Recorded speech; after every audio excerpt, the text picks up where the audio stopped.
My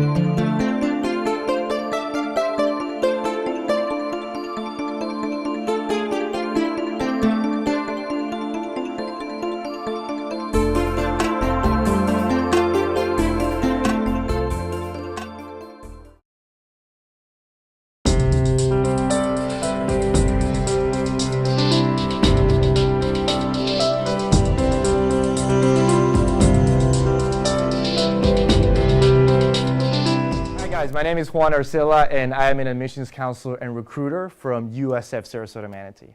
I'm so excited to be here because this is a topic that excites me to talk about. The concept of leadership, how to lead others, how to inspire people, is something that is key in our personal development and in our own growth. So a little bit of a background about myself. I was born and raised in Colombia, South America. Okay? Anybody here from South America? Awesome. Represent. Amazing. Good stuff. So I moved here with my family when I was 9 years old. And we struggled a great deal. We didn't have any money, we didn't speak the language, and it was just us here. And I was fortunate enough to have great leaders in my life growing up. And the first one was my father. Okay? Now this is key. Even though we didn't have much going, he always had a vision that things would get better. Right? We didn't have the resources, but he had the confidence and the aspiration that things are going to get better. He had to be that rock, that solid person that kept us all together, because otherwise our family would crumble, okay? So it's something very important, not just in business, but in all areas of your life. Whether it's in your health, wealth, like your business, your career, your relationships, your friendships, being a leader is something that will affect every single area of your life. And that's what you're going to learn about today specifically, okay? Let's see. Perfect. So this is the overview of what we're going to talk about. So Mr. Etzwan nailed it on the head. You know, people think that leaders should be born, that that's something that you're just born with and they're natural born leaders, right? But to tell you the truth, it's a skill. There's no such thing as a leadership gene, okay? There isn't a gene in your DNA that people are born with, right? These are habits, these are skills, these are traits that you can develop throughout your entire life, okay? And these are the main ones we're going to talk about. Number one, the traits of a leader. What are the behaviors, the habits? Number two, skills. These are things that you're always learning. And keep in mind, being a leader is a journey, right? There's not one point where you're like, okay, that's it, I'm done in my learning. No, this is something you're going to continuously develop throughout your entire life. Three, we're going to talk about specific behaviors of a leader. How do you actually come across with other people? Like your personality, your voice tonality, right? And then we're going to have a small group discussion and give you some practical examples of leaders in our modern times, okay? All right, so let's get started here.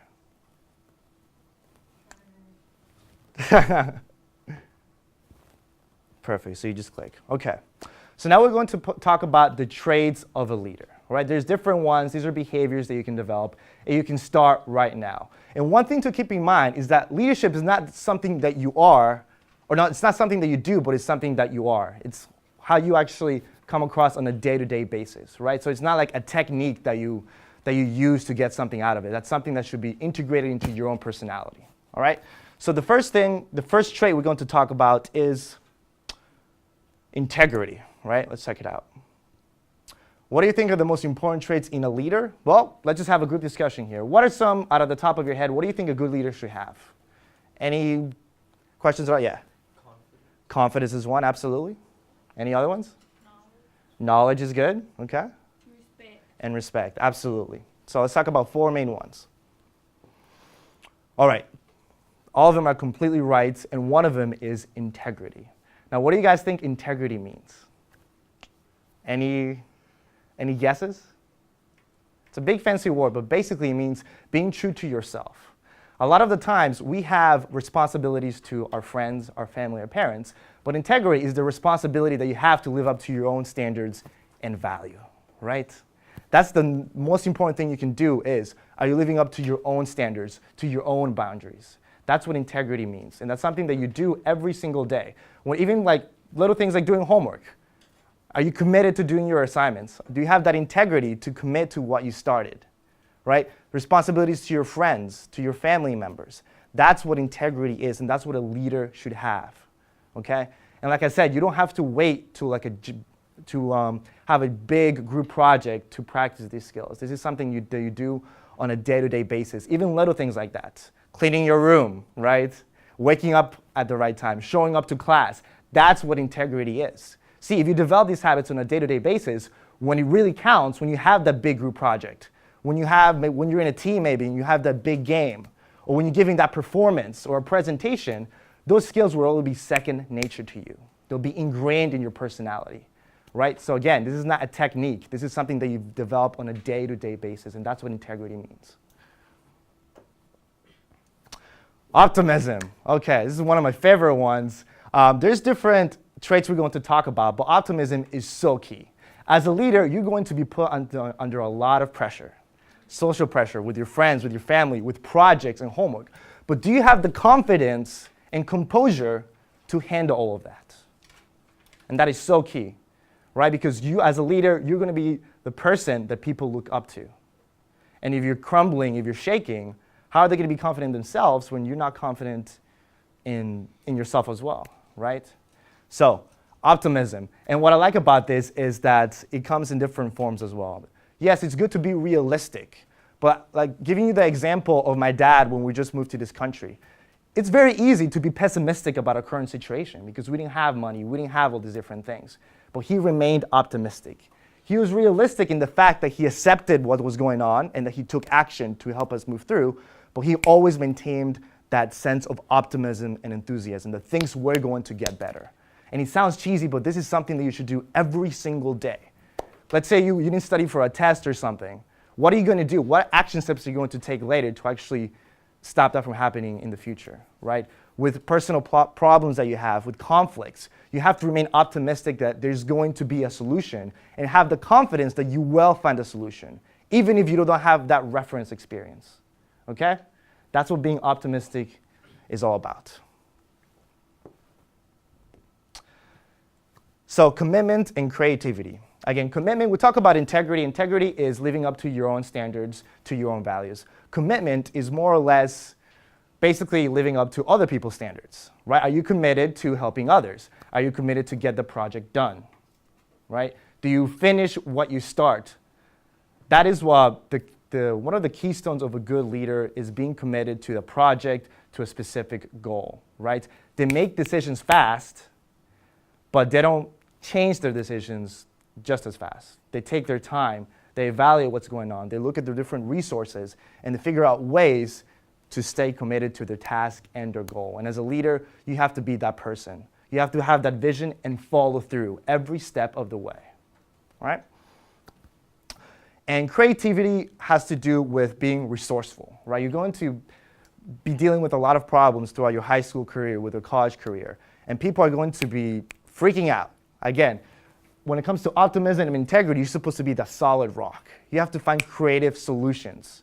What does this mean? It means you may not always have the answers yourself. It means you may have to reach out to your teachers, to mentors, to tutors, and having that humility to seek help when you don't know what to do, right? It doesn't mean you should pretend that you always know what to do. Be creative in your solutions. Look for somebody that has more knowledge than you. Accept the fact that you're not good at everything and that everybody has a specialized skill. When you're leading teams, right, you have the leadership skills, but there are others that have more technical skills. Maybe somebody's a graphic designer, maybe somebody's a better writer. Whatever you do, try to find the resources to help your team move through, all right? So these are some of the traits of a leader, and like I said, this is something that you develop over time and you practice on a day-to-day basis. Don't just wait when you're in that group project or when you have that big presentation. Do this on a day-to-day basis. The next time you feel depressed or you feel stressed out, remain optimistic. Have the confidence to move forward. Whenever you have a problem, instead of just wallowing in it, find creative solutions. The internet, everything. Make sure you exhaust every single thing you can do before you feel any sort of pity for yourself, right? Because that's the trait of a good leader. The other one is being committed, sticking through your goals, and having the integrity to stick with your own values and standards. These are the traits, and this is just one piece of the puzzle, all right? So let's move on. All right, skills. So this is something external. These are the things you can develop on your own. In addition to the traits, these are soft skills. Some of the practical skills you're going to learn are interpersonal skills. Who here knows what interpersonal means? Any guesses? With other people. Exactly. Yes. Perfect. Another is strategic thinking. The next one is networking. Another one is the ability to adapt. And finally, the next one is listening skills. All right? So let's break down each one individually. Interpersonal skills. As your classmate just mentioned, is your ability to interact with other people and influence other people to your way of thinking, inspiring them, and basically motivating them to achieve a common goal. All right? I'll let you guys finish writing that for a second. But when it comes to interpersonal skills, it means being knowledgeable about other people's emotions, the way they think, being empathetic. You know, people have different learning styles that have different ways of communicating. And as a leader, you have to figure out exactly how your team members communicate. Not everybody listens the same way.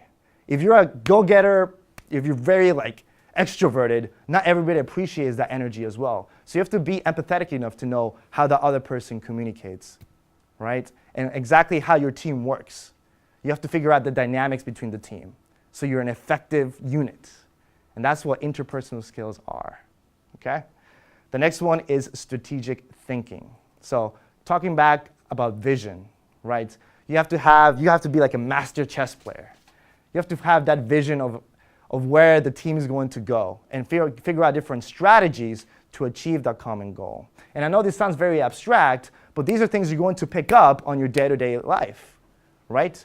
Strategies, how am I going to achieve this certain goal? You experiment with something. If it doesn't work, okay, you adapt. And you figure out a different way to go about doing that particular task or objective. Next thing is networking. A leader is a master networker. They're very savvy with their social skills. They know how to garner resources, how to talk to other people, get them to do a specific task, right? For example, you might be working in a group project, right? And part of your group project may be to collaborate with other people, to create a specific presentation. The networking opportunity is going to allow you to go out to different classrooms, meet different people, and figure out who's best at doing what and integrating them into your own team as well. So it's kind of like recruitment, if you like to think about networking. You know about social media, Facebook, Twitter. Those are all networks. Okay? The next thing is the ability to adapt. You must become adaptable.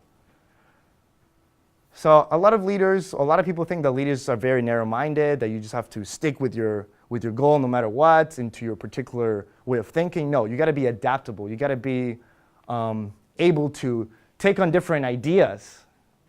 If something fails, okay, what can I do now to adapt? Right? You got to be like water. You got to be very flexible in your way of thinking and in the way you do things as well. And finally, we have listening skills, okay? So again, that goes back to being empathetic, right? A leader makes other people feel empowered. You make other people feel inspired and motivated. And the way you do that is by listening. A good leader is not always just talking. They're going to listen to their team members and to other people to figure out what's the best way to achieve that particular goal or task, okay? When you're talking to your friends, actually take a moment and emotionally listen. What are they feeling? What are they thinking? And from then on, you develop that skill of listening, actual active listening, not what other people do, but they're just waiting for their turn to talk, okay? If you have all of these together, I mean, this is like half the battle right there of becoming a great leader. Developing interpersonal skills, strategic thinking, networking, ability to adapt, and ability to listen. Okay? All right. So behaviors. So this is another dimension of being a good leader. So a good leader manages your time wisely. They're diligent with work. They maintain a positive attitude. They practice inclusion, and they think critically as well. Okay? So manage his time wisely. Again, this is very, very straightforward. It seems kind of obvious, but not many of us do it, right? How many of you have procrastinated? How many of you have procrastinated before? Be honest. Okay, got it. Same here, right? That's an example of poor time management. Okay? There's so many different techniques and strategies you can use to learn how to manage your time, but when it comes down to it is prioritizing. You got to prioritize the most important goals. As a good leader, you're going to have all these different things thrown at you. You're going to have like dozens of things in your to-do list. As a leader, you're supposed to figure out what's the most important thing within that list and attack it right away. Start with the most important thing, and then slowly, progressively, you'll move on to the next things as well. All right? The other thing is being diligent with work. And what that means to me is work ethic. A lot of us, we burn out if we study more than an hour, right? If we have a lot of homework, sometimes we just watch TV, we go on Facebook, we talk to our friends. Being diligent means having that respect for yourself, having that integrity to sit down and get the work done. It's as simple as that. There's no magic pill, there's no magic strategy. It's simply cutting yourself off from all distractions and doing your job. That is what it means to be diligent with work and having work ethic, having that responsibility to keep going. Even when you feel tired, even when you feel stressed out, as a leader, you're going to be that person that people look up to have that ferocity in getting things done, that confidence, right? And that's what a good leader should be. Going back to optimism, a good leader always maintains a positive attitude. Even when you feel stressed out, even when you feel like you're going to crack, you have to be that rock-solid person. Now, keep in mind that it's important to be authentic and to be vulnerable as well. But that has its time and place. A good leader, when there is a tough situation, when there is a conflict to manage, they're going to maintain positive and optimistic. Maybe afterwards, they can be vulnerable when they're explaining to the team, actually, I felt really afraid. But the situation called for me to perform, to move up to that higher standard, right? So maintaining a positive attitude is something you can do every single day. Practicing inclusion. A good leader, instead of just coming up with all the good ideas, he makes other people feel like they have good ideas as well. And that's what inclusion means. Actually, getting feedback from their team, right? Not just being the person that knows it all, but again, figuring out who knows what and including them in the decision-making process, right? It's not all about you. As a leader, you're going to be part of an overall team, and you have to respect their ideas and empower them. And that's how you empower somebody, right? You make them feel like they're the ones who came up with the good ideas. Instead of saying you're wrong, you think about things that you can both work on to make things better. And your language, the way you use your words, that is so key for being a good leader, right? Just saying you're wrong or saying no or being absolute with your language can be really detrimental to your team, right? So keep that in mind. Whenever you're giving feedback, use the sandwich method. So you start off with a positive feedback, right? Oh, I like the way you do this, I like the way you speak. Then you tell them a constructive part, this is what you should improve on, and then you end on a positive note as well. Just try that. When you go home with your friends or with your family, start off like, oh, I really like the way you go out of your way to help me out. But you know what? Sometimes I wish you could be more attentive and listen to me more. At the same time, I think you're very confident, very charismatic, and I hope we can continue on this path together. This is one example, right? Feedback is key as a leader. The way you communicate with your words, I can't even explain how important that is, all right? And a good leader thinks critically. You have to think outside of the box, and that's when creativity comes into place, right? There's going to be, right now you're young, you're freshmen, right? You're still learning different skills, but the ability to think abstractly is so key for being a good leader, right? Thinking critically, again, in college you're going to learn different critical thinking skills, but you also need practical skills as well. You can't just be book smart. You talk about being street smart as well. It's a combination of both. Being able to navigate through social interactions as well. And having that confidence and mental clarity to focus on the things that you need to get done. That's what thinking critically means. Going out of your way, thinking outside the box, and finding solutions to your problems. All right? So these are some of the behaviors of a good leader. First of all, you got to be a good time manager. And the main takeaway from that particular point is prioritizing. So prioritize your task. What is the most important thing you got to do? Work on that first before you move on to the other ones, okay? Next, we have being diligent with work. That comes down to your work ethic and to being focused. Cut off all distractions and focus just on your homework. I'm going to challenge you guys, when you're doing your homework today, turn off your phone, turn off your computer, turn off the TV, and just sit down for 5 minutes. It sounds easy, but trust me, it's going to be hard. Within like 30 seconds, you're going to be like trying to look for your phone, trying to go on the computer. Try the 5-minute challenge and see if you can do that. Because if you can't even do 5 minutes, I mean, good luck with like managing an entire team and staying focused when you have all these different distractions being thrown at you. So try the 5-minute challenge.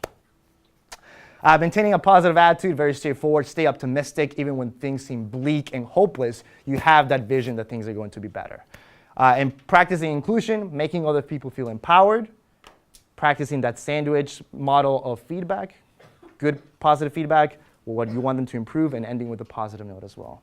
And finally, thinking critically. That's the most abstract one, but again, that's something that you're going to pick up as you learn more critical thinking skills. All right? Okay. So now let's talk about some great leaders in history and in modern times. Okay? You guys have heard of Mother Teresa, right? Roman Catholic nun and missionary. Has saved millions of lives, hundreds of thousands. She's an amazing woman. And one of the key things to note is that she's not really an extroverted leader. Most people feel that you have to be very extroverted, very chatty, or you have to have like some pizzazz to your personality to be a good leader. No, she can be considered an introvert. She's very soft-spoken, and yet she's a very compelling leader. So just because you think you're shy or you think you're not the most extroverted person doesn't mean you have to be a leader. You can be a good leader in both spectrums, whether you're an extrovert, an introvert, whether you're very social, or whether you're shy. Being a leader is just living up to that standard whenever it's called upon for you. All right? We have Oprah Winfrey. You know, she's a famous media mogul and philanthropist. We have, Barack Obama, President of the United States. Mahatma Gandhi, leader of the Indian independent movement.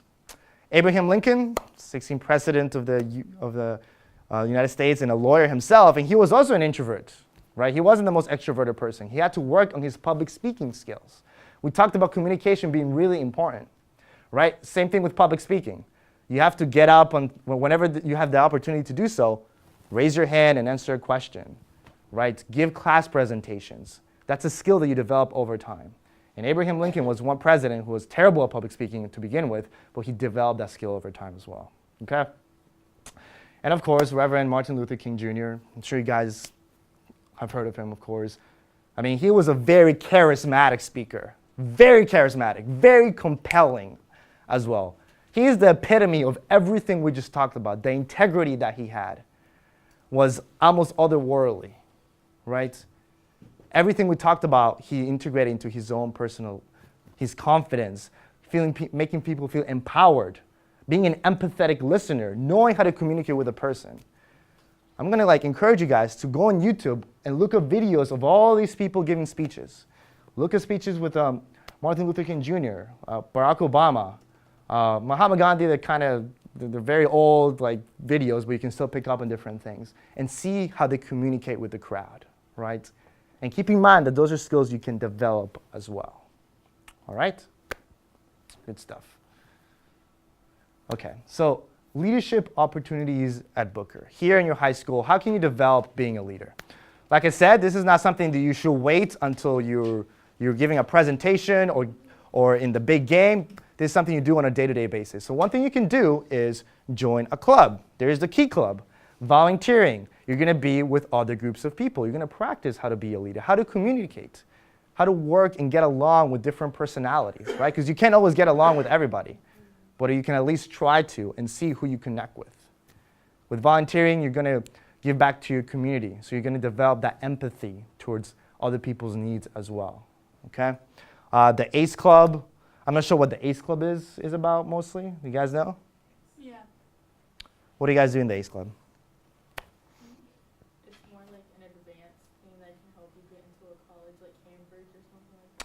So there are advanced classes that you take as well. Okay, perfect. I mean, going back to being composed and optimistic, the more challenging classes you take, the more pressure you're going to put on yourself. And if you can withstand that pressure on your day-to-day taking challenging classes, whenever you have a big life situation happen, you'll have that confidence that you know how to deal with it. And little things like that. You wouldn't think that taking an honors class or an AP class will help you being a leader, but they will, because they're more challenging. They require more time, which means you got to get more creative with the way you manage your time, with the way you find different resources as well. Think about everything you do. How much value can you take from every situation? Even when you talk with your friends, practice those listening skills.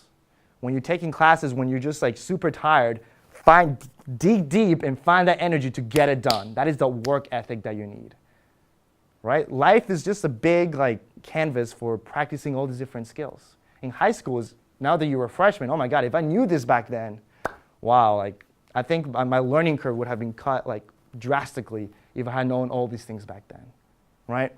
Another thing is, you have chorus as well, the law academy.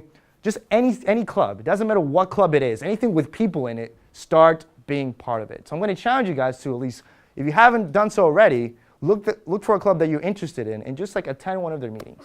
See what it's about. And start actually seeing how you can get along and lead other people through those clubs as well. All right? Good stuff. All right, so 3 steps you will take to develop leadership skills. You have a piece of paper in front of you, okay? Write this down. The leader in me. What are the 3 steps you're going to do from today that you're going to do differently, right? Are you going to be a better listener? Are you going to join a club? Are you going to try the 5-minute challenge? Are you going to implement the sandwich model of feedback when you go home? What are 3 things you're going to do? Are you going to watch a YouTube video from one of the leaders we talked about? Just take action, just one small step, right? And you got to be patient with your learning curve. This is not something that you're going to learn in a month or 2. This is like a life journey. It's a path to mastery to becoming a leader. Okay? So what are 3 things that you're going to do from this on? For me, I'll probably watch a documentary about, I don't know, one of the greatest leaders of all time. So maybe like a military leader or political leader.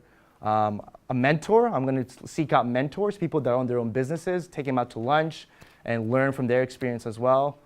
And even with friends, I'm probably going to practice that sandwich model of feedback because that's something that I need to work on as well. So what's something that you're going to do too, okay? All right, guys, thank you so much for, I think we have, how much time do we have left? 15 minutes. 15 minutes? So I'm going to pass out these sheets. These are pictures of the leaders you saw. And with the groups of 2, just figure out what leadership skills you think they have with everything we talk about. I'll go back to the slides, and you'll see exactly, you'll pinpoint exactly what you think these leaders have. All right, so let's start with traits. So yeah, get into groups based on your row and just start talking about in groups about what you think are some of the traits that your personality has, that your specific leader has. Even if you don't know that person, what do you think that person has, right? Integrity, optimism, commitment, creativity, right? So. You have to write it? Yeah, write it down, definitely. On your sheet, write it down. What do you think Oprah Winfrey has out of this?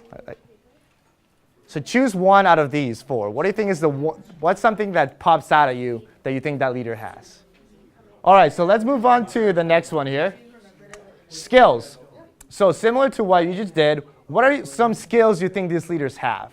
Okay, so choose a couple and see what are the biggest, the strongest skills that this particular leader has. You can continue doing research, all right? All right, so we got one more here. We got behaviors. So think about what are some of the behaviors that your leader has specifically. Do you think they're good time managers? Based on the research that you're doing, are they diligent with their work? Do they maintain a positive attitude? What are some behaviors that you think your leader has? All right, guys. So that's some examples that you can use from now on of what these leaders have. Think about it. You can do this on a day-to-day basis as well. You don't have to wait till that big moment. It starts right now, what you do today. So focus on those 3 things that you did and choose one to do today, right? So what's one practical thing you can do when you go home to become a better leader? All right, guys? So thank you so much for having me here today. I really appreciate it. All right? Thank you.